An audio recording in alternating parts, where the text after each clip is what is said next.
Okay mga ka-riders, i-share ko lang sa inyo yung condition niya pag mag-start na tayo. Okay, yan. Gabi na dito sa amin eh.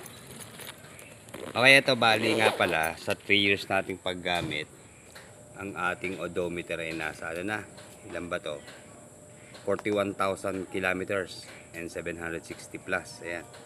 Tapos trip meter natin, ayan, 2,279 nga ba. Okay, bali ito yung status ng battery natin. Pagpalit na tayo, bali 1 taon na rin mula nung huli tayo nagpalit.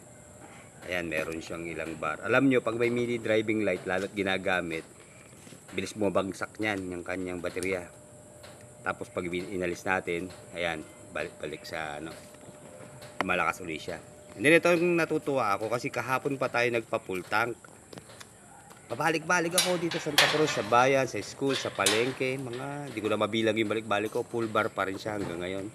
Kaya tipid pa rin po siya para sa 175cc na Rusi. Okay, ito check natin, i-start ko ha. Okay, yan yung kanyang ilaw, kita nyo.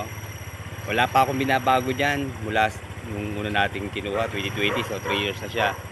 Okay, bali mag-aano tayo ha, high beam.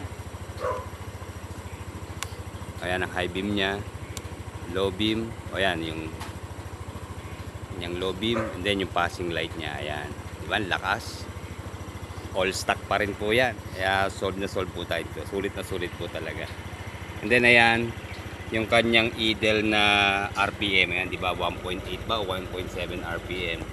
And then dahil nga nakapagpalit tayo ng chop suey na mga gilid, yung ating Prodigy Racing pulley binalik natin. Ano po, kala ko magsira na eh, okay pa pala. Tapos yung Sun Racing na clutch lining, clutch assembly, at saka yung speed tuner na wing bell, ano ho siya, yung pang click, ayan ang setup nya. Then yung ating torque drive stock, ibinalik ni Derwin yung stock natin. So ito, tingnan natin ha. Oh, lakas ng arangkada po. Nasa 2.5 pababa RPM. Talagang nandun na yung power niya, bumalik na oh. So may improvement po tayo dun sa mga chop suey na gilid natin ginamit. Okay, sige Brandon, sakay ka na. Habang natakbo tayo ha. Angkas ko yung anak ko eh. Okay, bale yung side mirror niya, madilim lang po. Kaya hindi natin kita yung likod. Pero nagagamit ko po yan. Doon lang ako tumitingin sa blind spot mirror. Yun ang ginagamit ko. Yun yung maliit na bilog o triangle. Okay, yung power niya nandun. Siguro bukas itatry natin sa top speed para malaman natin kung may improvement ba. Pero ako po sa totoo lang, maka 90.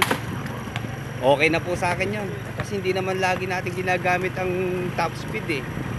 So ang manufacturer's claim po talaga ng ating RFI ay 105 km per hour. Yun po talaga ang kanyang top speed. So bukas malalaman natin, i-continue natin. Bali ngayon po, andito pa ako sa subdivision namin. At wala hong available na kalsada rito na mahaba-haba. Yun lang sa highway siguro nga bukas. Tatatry natin ha. Kaya niya, tingnan nyo, wala na po yung mga ingay niya. Ang ginhawa po talaga gamitin. Buti na lang, hindi natin pinagpili agad.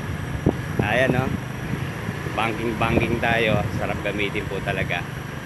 Inalis ko na yung mini driving light kasi sa totoo lang po, maliwakas na yung ilaw niya yung stock na mga ilaw niya. Hindi natin kailangan ng mini driving light para iwas huli na rin siguro.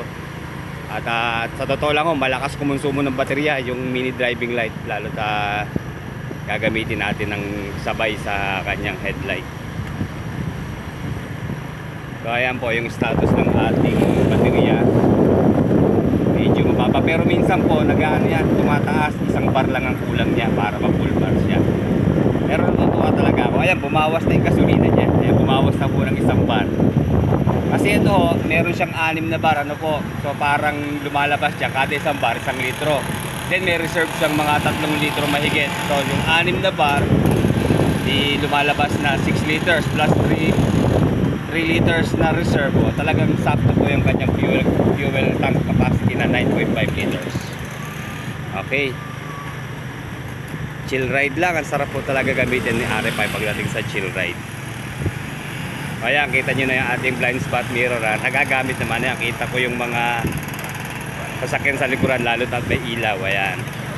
So ayan, kagaya ng sabi ko kanina, pag may nakita kayong ilaw dyan o sasakyan, ano nyo na, assume nyo na malapit na yung sasakyan sa likuran nyo para safe kayo sa maging maingat lalo pag tumatakbo.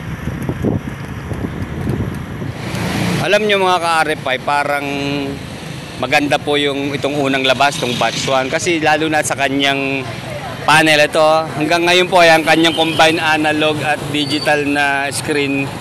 Hanggang ngayon wala yung problema yan. Talagang accurate siya, walang sablay yan. Nagkaroon lang ako ng problema noon nang naputol nga po yung speed meter cable natin. Akala ko nasira na yung ating digital panel. So yun lang palang cable lang naging problema. Ayun, mula nung napalitan, naging okay na po siya. Thank you, thank you. Okay. Andito po tayo sa bayan ng Santa Cruz na. Ayan, bibili lang kami ng hapunan. Nga pala sa mga nagbabalak magpalit ng busina, alam nyo medyo sensitive na ngayon ang ating LTO sa busina. Kailangan yung tama lang, yung hindi masyadong malakas. Kagaya doon yung pinalit ko, yan ha. Pot-pot lang yan, pero maganda po yan sa tenga. Hindi masakit, tama lang yung sound niya. Malakas din naman siya ta naririnig. So wag na tayo mag-ano ng masyadong malakas na busina. Isa pa, malakas po rin sigurado sa baterya yon. Kaya ayan, para iwas huli na rin tayo. At magandang pagpapatakbo, walang nabubulahaw. Ayos na rin ho yung simpleng lakas na busina lang.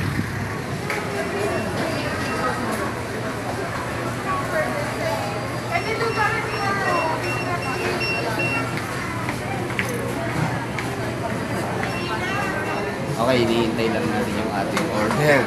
At hapunan. Okay, pinapakilala ko po sa inyo si Brandon, yung pangalawa ko pong anak. Ito pa, future Mr. Ireland or Mr. Laguna, Mr. Philippines. Okay, siya po yung nanalo kasi din sa kanilang contest kahapon na Mr. Mural. Bali sa school nila sa Santa Cruz Central General School. Okay, Salamat sa support galing sa mga klase ko, sa mga teacher ko. Enjoy lang. okay, sige po, hanggang dito na lang. Like, comment, and subscribe sa ating channel. Baka may subscribe po siya. Yung mga nakipag-compete sa intrams at sa mga nanonood ngayon. Okay, sige, salamat po.